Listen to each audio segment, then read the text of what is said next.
Hello, everybody, and welcome to this Google Hangout. I have two guests with me today. I have Tara Hopkins, who is speaking to us from Durham, North Carolina, that is just across the border from Dining for Women in South Carolina.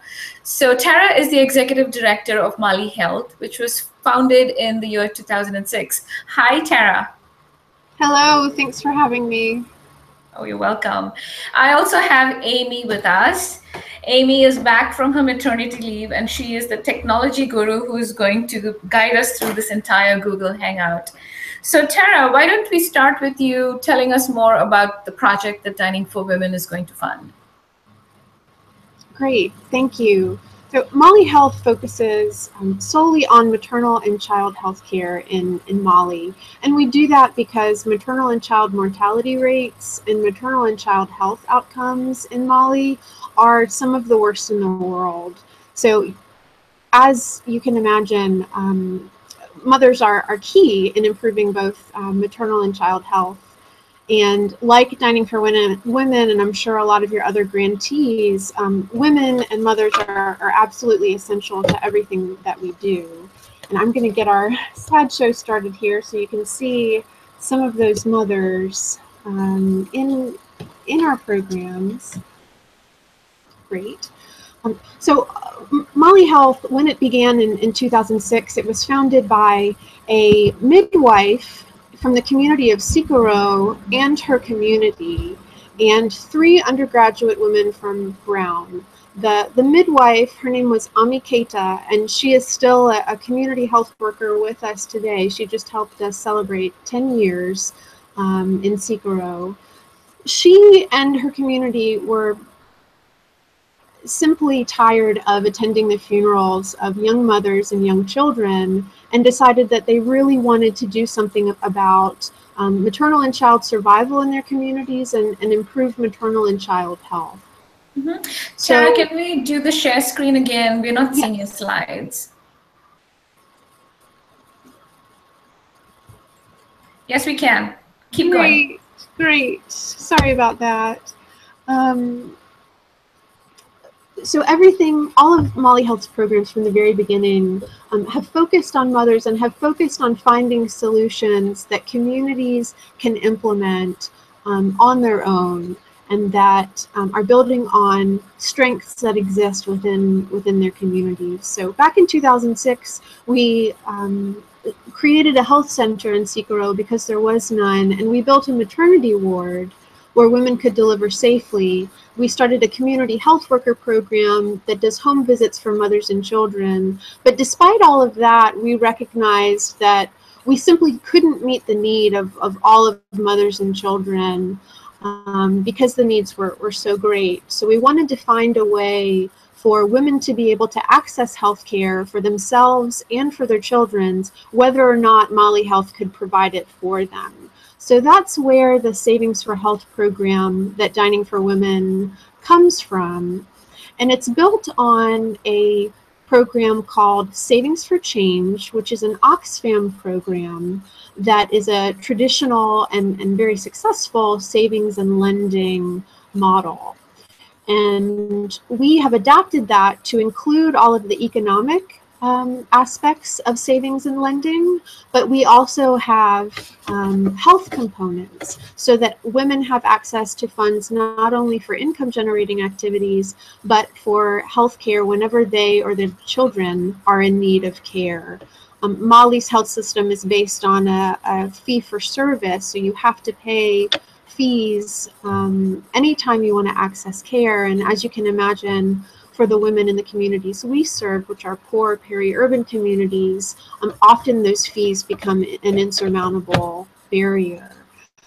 The second part that our Savings for Health program is built on is a tradition in Mali that's called a tontine, in which women gather together in their community to provide resources to one another, to show solidarity with one another, to provide that social support, talk through challenges, and look for resources and ways that they can help one another. We like to think of it as sort of a local giving circle in its own way. So that's one of the reasons that we're so appreciative and so grateful to work with Dining for Women on this program, because as much as you gather in your giving circles, we look at this Savings for Health program as women gathering in their own kind of giving circles in their communities. So the program brings together 20 to 25 women. They select their own groups and they form their own groups. They set their own rules for their savings group, such as how much they save each week, what size loans can be taken, the duration of loans, the repayment rates. All of the health loans are given interest-free, but the loans for income generating activities are repaid at an interest rate that the group sets, and it's from those interest payments that women, that's what they share at the end of their savings cycle, and those are the proceeds that they take away from their group. So the Tontine and our Savings for Health program, it ultimately is about increasing access to care for women, adding the resource to the savings and lending aspects, but it's also about social solidarity and giving women the support that they need to take care of themselves, take care of their children. And then the final component that we add is education. The groups, when they meet, provide an excellent platform for women. We'll just start this over from the beginning so you can catch the ones that you missed. The groups provide a platform for nurses, midwives, doctors from the local health centers to come and also share information about keeping mothers keeping healthy and ways that they can keep their children healthy. So we have about 5,000 women in our groups right now, and they are in about 200 groups. And with support from Dining for Women, we'll be expanding into a few new communities and hopefully recruiting and forming new groups. Well, Tara, thank you so much for sharing those wonderful photographs with us. We absolutely agree with you that there is a lot that can be achieved when we have a whole dedicated and committed group of women who gather together for good reason. So we love this. We love the fact that they parallel us in so many different ways. Can you go ahead and expand on some of the savings programs? For instance, give us some idea of what the families are like, how large the families are, what the husbands do, those kinds of things? Absolutely. So when we first started Savings for Health, we did some pretty extensive surveying in the communities where we work. And again, those are peri-urban communities, which are settled communities sort of around the outskirts of Bamako. We generally see much lower income levels, much higher poverty levels. The average woman in our program got married when she was 18 years old and had her first child when she was 19.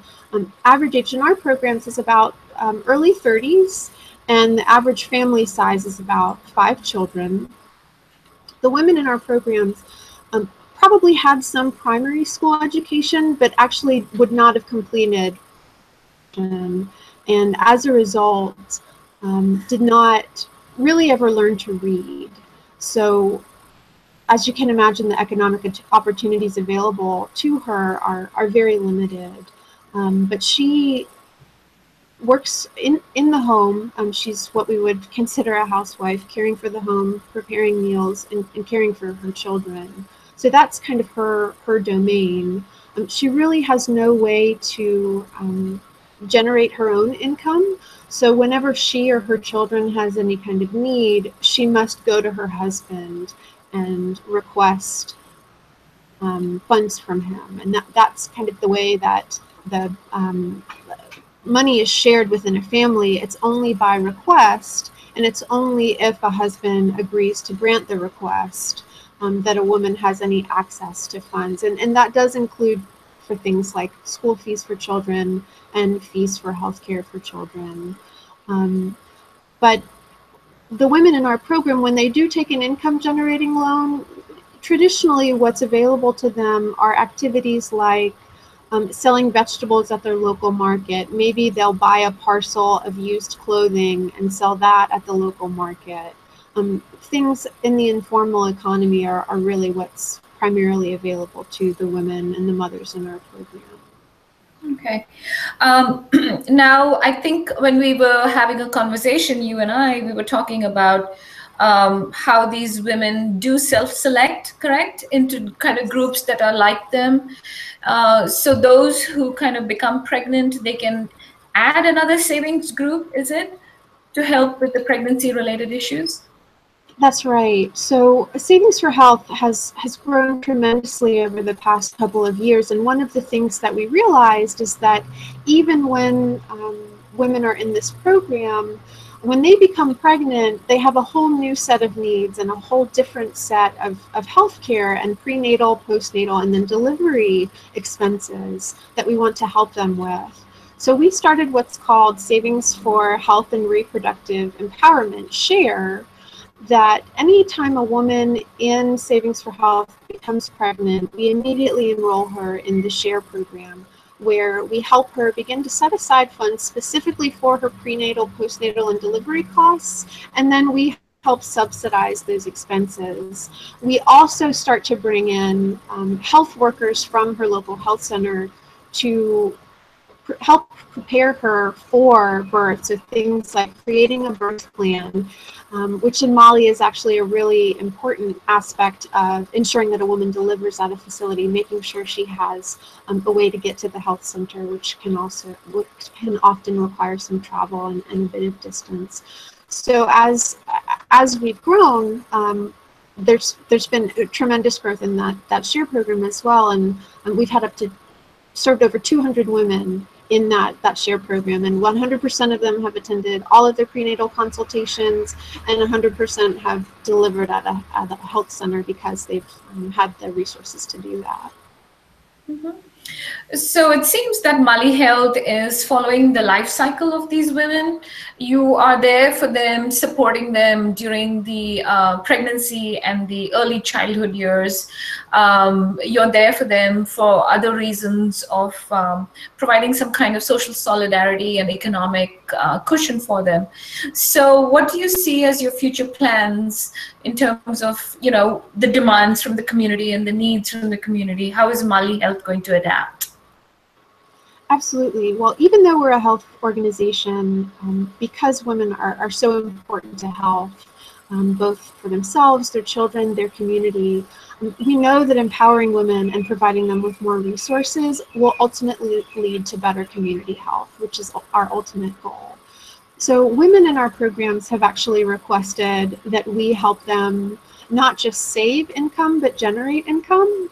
So in the future, we're looking for ways that we can help them create home-based businesses and enterprises where they can still provide all of conduct all of the things that they do on a daily basis for their family, caring for the household, preparing meals, taking care of children, but also have a small business.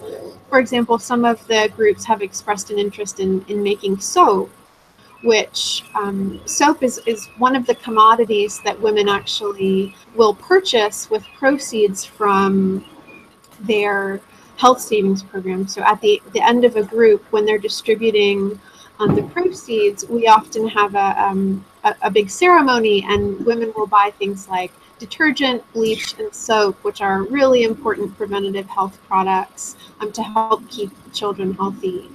So if we can find ways that women can participate in businesses within the home and it can contribute to health through some kind of cooperative, that we think would be an ideal growth for our program. Well, Tara, thank you so much for joining us in this Google Hangout. I'm sorry, I'm having some allergies. Dining for Women wishes you the very best in your project. And please keep us involved in what is happening with your savings groups, and wishing you the very best. Thank you so much. Thank you so much. We're so pleased to partner with Uniting for Women, and we're just so grateful for your support. So thank you all. Good luck. Thanks.